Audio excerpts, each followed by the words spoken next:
Hi friends, வாங்க இன்றைக்கி முருங்கைக்காய் காரக்குழம்பு எப்படி செய்யுதுன்னு பார்க்கலாம். வாங்க வீடியோக்குள்ளே போகலாம்.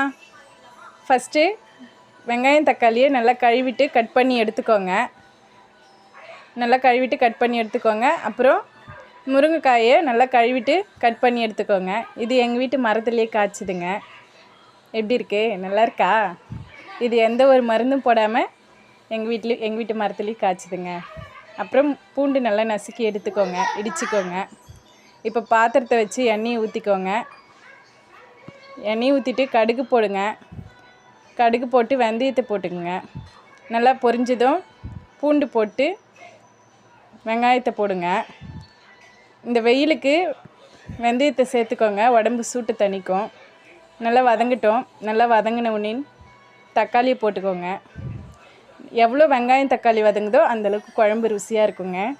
நல்லா வதக்கிக்கோங்க. நல்லா வதக்குங்க. வதக்கிட்டு கொஞ்சமாக உப்பு சேர்த்துக்கோங்க. நல்லா வதங்கிறதுக்கு உப்பு சேர்த்துட்டு நல்லா வதக்கிக்கோங்க. அப்புறம் கொஞ்சமாக மஞ்சத்தூள் சேர்த்துக்கோங்க. ஒரு மூடி போட்டு நல்லா மூடி வேக வச்சுக்கோங்க.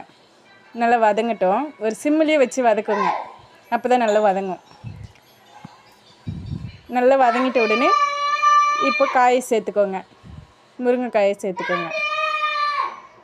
நல்லா கழுவிட்டு சேர்த்துக்கோங்க, அப்போ தான் நல்லாயிருக்கும். இப்போ உங்களுக்கு தேவையான வீட்டு மிளகாத்தூளே போட்டுக்கோங்க. உங்கள்கிட்ட என்ன இருக்கோ அதுவே போட்டுக்கோங்க. எங்கள் வீட்டில் குழம்பு மிளகாத்தூள் தாங்க இருக்குது. இப்போ நான் அதை தான் சேர்த்துருக்கேன். நல்லா போட்டு நல்லா வதக்கிக்கோங்க. கொஞ்ச நாள் பச்சை வாசனை போகிற அளவுக்கு வதக்கிட்டு தண்ணியை ஊற்றிக்கோங்க. உங்களுக்கு தேவையான அளவு தண்ணியை ஊற்றிக்கிட்டு கொஞ்ச நேரம் மூடி போட்டு காய் வேகட்டும். காய் நல்லா வெந்து வரட்டுங்க. நம்ம இப்போ புளியை ஊற வச்சுக்கலாம் கொஞ்சமாக தேவைக்கேற்ப. இப்போ நல்லா குழம்பு கொதிச்சிச்சு. நல்லா காயும் வெந்து வந்துச்சு பாருங்கள். இந்த ஸ்டேஜில் புளியை கரைச்சி ஊற்றுங்க.